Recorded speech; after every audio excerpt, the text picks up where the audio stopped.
Halo teman-teman, di video ini saya akan membahas sebuah film Bollywood yang dirilis pada tahun 2007 yang dibintangi oleh Aamir Khan yang berjudul Taare Zameen Par. Yuk ikuti cerita dari saya, semoga dapat menghibur teman-teman. Film bercerita tentang seorang anak yang bernama Ihsan. Dia seorang anak yang sedang sekolah di kelas 3 SD. Ihsan adalah seorang anak penderita disleksia atau kesulitan dalam belajar. Hingga kelas 3 SD, dia pun belum bisa membaca dan menulis dengan benar. Dia cenderung menyukai hal-hal yang berbau seni. Di kelasnya, Ihsan menjadi anak yang paling kurang mengikuti pelajaran, atau bisa dibilang anak yang paling bodoh.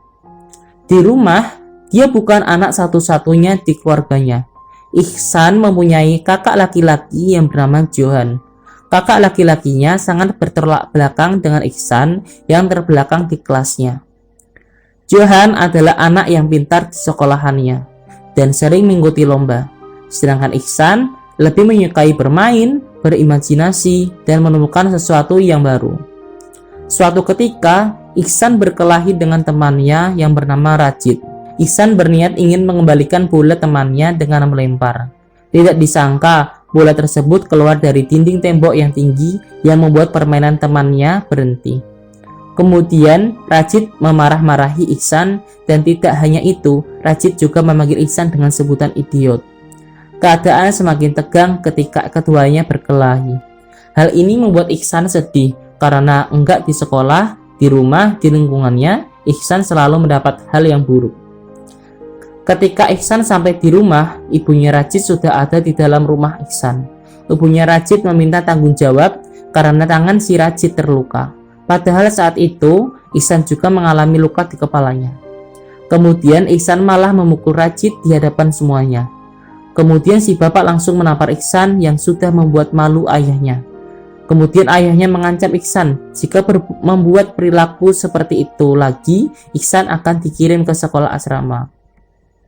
Di sekolah, Ihsan juga sering dimarah-marahi oleh gurunya karena tidak mampu mengikuti pembelajaran dengan baik, seperti teman-teman sekelasnya. Suatu ketika, Ihsan disuruh membaca ibu gurunya untuk membaca. Namun, Ihsan hanya menggeleng-gelengkan kepala dan bilang kalau tulisannya menari-nari. Memang, seperti itu masalah yang diderita oleh seorang penyandang disleksia. Namun, gurunya mengira Ihsan sedang bergurau di kelas. Gurunya tetap memaksa Ihsan untuk membaca dengan benar. Dan akhirnya, saking nggak tahu mau bilang apa, Ihsan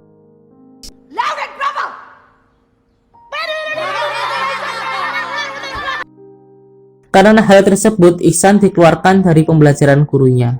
Di luar kelas, ketika kakak kelasnya sedang melintas di depannya, kepala Ihsan dijengguk oleh kakak kelasnya. Setelah dia dibolehkan masuk kembali ke kelasnya, Ihsan memilih untuk membolos dan memilih untuk bermain keliling kota. Ia nampaknya sangat senang, yang dapat dilihat dari raut wajahnya ketika berteriak di atas bus kota. Pada malamnya, ketika kakaknya sedang tidur, Ihsan membangunkan kakaknya dan bercerita jika dia seharian itu jalan-jalan dan bolos sekolah. Dia meminta bantuan kakaknya untuk membuat surat izin palsu karena dia bolos pada hari itu. Keesokan harinya, ketika di sekolah, gurunya mengadakan ulangan harian matematika dadakan yang membuat Ihsan pusing. Baca saja nggak bisa, apalagi ngitung. Kemudian Ihsan mencoba untuk mengerjakan soal ulangan matematika dengan berimajinasi. Ihsan berhasil menjawab soal tersebut, namun dalam menemukan jawaban tersebut membutuhkan waktu yang lama dan hasilnya pun juga salah. Sampai waktunya habis, Ihsan hanya bisa menjawab satu soal saja. Dengan pedenya, ketika ditanya temannya, dia bergeleng-geleng seperti orang India yang penuh kepedean. Pada hari yang lain, ketika ayahnya di rumah, ayahnya tidak sengaja menemukan gulungan kertas yang diikat pita pink. Ayahnya mengetahui bahwa surat palsu yang dibuat Ihsan. Kemudian ayahnya memarah-marahi Ihsan. Ayahnya pun besok harinya dipanggil ke sekolah dan ditanya oleh guru-gurunya. Dan gurunya mengira Ihsan anak yang kurang genap. Gurunya menjelaskan kepada orang tua Ihsan betapa bodohnya Ihsan ketika di sekolah. Kepala sekolahnya pun menyarankan untuk memindahkan Ihsan ke sekolah anak-anak berkebutuhan khusus. Karena Ihsan saat ini sudah 1 kali tidak naik kelas dan enggak mungkin tidak naik lagi untuk kedua kalinya. Kemudian ayahnya berencana mendaftarkan Ihsan di sekolah asrama. Walaupun Ihsan berusaha untuk menolak hal tersebut dan berjanji untuk giat belajar, namun hal itu sia-sia karena tekad ayahnya sudah bulat. Mereka sekeluarga mengantarkan Ihsan ke sekolah asrama yang jauh dari rumahnya. Dengan berat hati, si ibu melepas buah hatinya untuk ditinggal di sekolah asrama. Ihsan pun sedih ketika keluarganya meninggalkannya. Karena belum beradaptasi, Ihsan pun banyak melamun dan menangis, serta tidak percaya jika ia harus hidup jauh dari keluarganya. Apalagi ia menganggap hal yang dialaminya adalah bentuk hukuman yang harus dijalaninya. Di sekolah barunya pun, Ihsan tetap mendapat bulian dan sering dimarah-marahi guru-gurunya karena tidak dapat mengikuti pelajaran dan sering melamun di kelas. Tidak ada yang paham tentang diri Ihsan yang mempunyai masalah disleksia. Di sekolah barunya, ia merasa berada di penjara yang sangat membuat dirinya sedih. Setiap hari Ihsan hidup dengan bulian dan kemarahan dari gurunya. Apalagi saat ini sudah sangat berbeda dengan dulu ketika masih bersama ibu dan kakaknya yang menjadi teman penghiburnya. Hal itu membuat Ihsan merasa stres dan tertekan. Kunjungan orang tuanya pada hari Sabtu dan Minggu pun tidak dapat mengobati kesedihan yang dia pendam. Pada suatu hari, sekolahnya mendapat guru baru. Guru yang periang dan lucu ini bernama Pak Tikum. Pikiran Pak Tikum membawa aura yang berbeda di sekolah ini.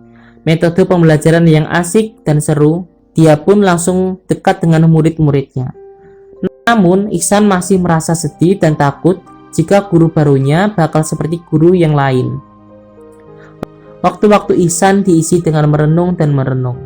Ditambah lagi ketika ibunya menelpon dan memberitahu jika minggu ini ibunya tidak bisa menjenguk Ihsan dan sedang mengantar lomba tenis kakaknya. Hal itu membuat Ihsan sedih dan tanpa ngomong satu kata pun, Ihsan langsung lari ke kamarnya. Pada suatu hari, Pak Tikum melihat Ihsan berdiri dengan lutut berada di luar ruang kelas. Pak Tikum mengamati Ihsan yang selalu terlihat ketakutan dan tertekan. Dia pun menanyakan kepada teman sebangku Ihsan, yaitu Rajan. Rajan bercerita kalau Ihsan adalah anak yang baru yang selalu ingin pulang ke rumah. Rajan juga bercerita jika Ihsan sering dihukum karena tidak bisa membaca dan menulis.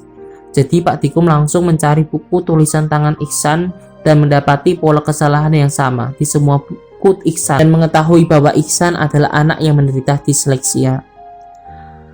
Pak Tikum memang mengetahui kepribadian anak-anak karena dia juga mengajar di sekolah berkebutuhan khusus.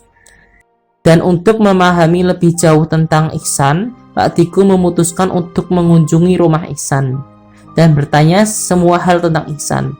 Dan di sana, si ibu menceritakan semua tentang Ihsan. Ketika Pak Tikum berada di kamar Ihsan yang melihat lukisan Ihsan yang luar biasa.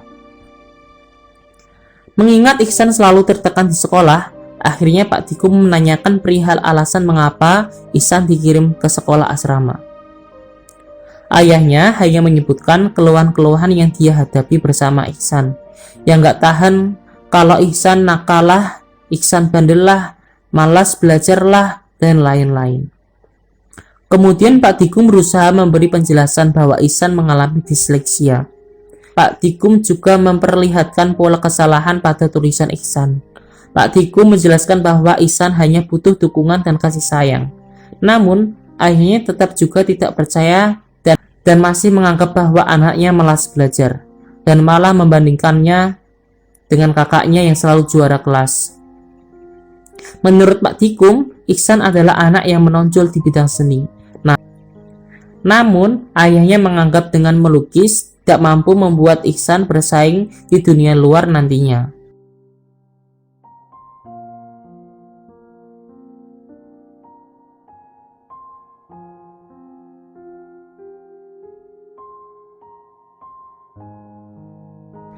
Ketika Pak Tikum pulang, si ibu menangis memikirkan kata-kata Pak Tikum yang benar. Keesokan harinya, Pak Tikum bercerita kepada murid-muridnya tentang kisah para ilmuwan besar dunia yang ketika masa kecilnya tidak bisa membaca dan menulis. Dan ketika dewasa, anak tersebut mengguncang dunia dengan temuan-temuannya yang sangat berguna bagi banyak orang di masa datang. Namun, Ihsan malah memasang wajah yang tegang karena takut Pak Tikum akan membuli kekurangannya. Ketika Pak Tikum memperlihatkan foto, Ihsan langsung antusias dan mengetahui bahwa foto tersebut adalah Albert Einstein, yang seorang ilmuwan besar. Selain Albert Einstein, Pak Tikum juga menceritakan Leonardo da Vinci, Galileo, Thomas Alva Edison, dan orang yang populer lainnya, yang ketika masa kecilnya juga mengalami disleksia. Kemudian Pak Tikum bercerita kepada Ihsan jika pada masa kecilnya juga mengalami kesulitan membaca dan menulis seperti Ihsan. Pelajaran hari ini membuat Ihsan bersemangat. Pada hari itu, Pak Tikum memberikan kebebasan murid-muridnya untuk berkarya di danau di dekat asrama sekolahnya. Ihsan sangat senang karena hanya di pelajaran Pak Tikum lah Ihsan dapat mengekspresikan minatnya. Pak Tikum sampai mendatangi kepala sekolah khusus membicarakan tentang Ihsan. Kepala sekolah bilang kalau banyak guru mengeluh tentang Ihsan, dan menurutnya Ihsan sangat cocok disekolahkan di sekolah berkebutuhan khusus untuk anak-anak yang luar biasa. Tapi Pak Tikum langsung bilang jika Ihsan mempunyai kecerdasan di atas rata-rata, dan Ihsan hanya butuh bimbingan dan dukungan. Kepala sekolah bilang nggak mungkin para guru lebih memperhatikan satu siswa dari 40 anak dalam satu kelas. Kemudian Pak Tikum menunjukkan lukisan Ihsan kepada kepala sekolah dan mengusulkan untuk masalah membaca akan diselesaikannya seiring berjalannya waktu, dan Ihsan bisa dites secara lisan, dan menjelaskan bahwa tes tertulis maupun lisan yang namanya pengetahuan tetap pengetahuan, dan Pak Tikum akan meluangkan waktu untuk mengajari Ihsan baca tulis kepada Ihsan secara privat. Akhirnya kepala sekolah menyetujui dan Ihsan mendapat kesempatan. Ihsan mendapat metode pembelajaran yang seru, yang dibarengi dengan seni dan imajinasi, dan dia lebih semangat. Sekarang dia mendapatkan keramahan dan bukan kemarahan. Berkat Pak Tikum, Ihsan mulai menunjukkan perkembangan yang baik dalam baca dan tulis. Suatu hari ketika Pak Tikum sedang mengajar, Pak Tikum kedatangan tamu, yaitu ayahnya Ihsan, yang kebetulan lewat karena ada bisnis. Niat ayahnya Ihsan menemui Pak Tikum ingin memberitahu bahwa ia dan istrinya sudah banyak membaca tentang disleksia. Ternyata si ayah Ihsan tidak menangkap apa yang dimaksudkan Pak Tikum ketika berkunjung di rumahnya. Kemudian Pak Tikum langsung menjawab, kalau mau mendidik anak seperti Ihsan harus didekati dan diberi dukungan. Anak kaya Ihsan juga butuh kasih sayang. Anak kaya Ihsan juga butuh perhatian dan kesabaran. Anak kaya Ihsan juga butuh sosok ayah yang selalu melindungi anaknya. Sontak, ayahnya menyadari bahwa selama ini ia enggak pernah memberikan itu semua kepada Ihsan. Yang diberikan cuma marahan dan pukulan kepada Ihsan. Kemudian ayahnya pergi keluar meninggalkan ruangan Pak Tikum dengan rasa malu, dan dilihatnya anaknya sedang mengeja tulisan di papan mading. Di suatu hari, sekolah itu mengadakan lomba melukis. Semua orang boleh ikut termasuk gurunya. Ketika lomba dimulai, Ihsan belum berada di lokasi lomba, dan Pak Tikum mencari-cari Ihsan.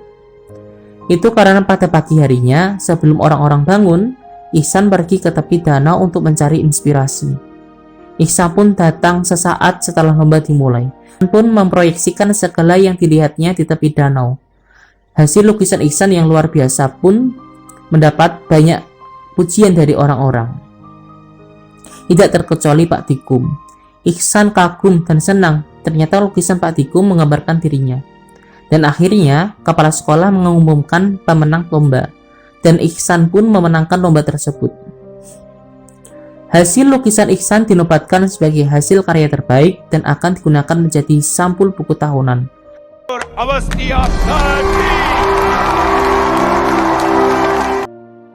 Ketika orang tua Ihsan datang untuk mengambil rapor, kepala sekolahnya sendirilah yang memberikan buku tahunan kepada orang tua Ihsan dan bercerita kemajuan yang pesat yang dialami Ihsan. Dan sekolah itu sangat bangga mempunyai murid cerdas seperti Ihsan. Dan orang tuanya sangat senang ketika mendapat kabar baik dari para guru, melihat Ihsan kembali bersemangat dan ceria. Akhirnya ayahnya menangis dan berterima kasih kepada Pak Tikum karena sudah mendidik Ihsan sampai mempunyai kemajuan yang sangat pesat. Film ini mengajarkan kepada kita untuk selalu mendidik anak dengan kasih sayang dan mensyukuri karunia Tuhan yang telah dititipkan kepada malaikat lembut lewat kandungan seorang ibu. Sekian sinopsis film berikut. Jika merasa terhibur, silakan subscribe, like, dan share. Saya, Feby Eka Prasetya, to be continue.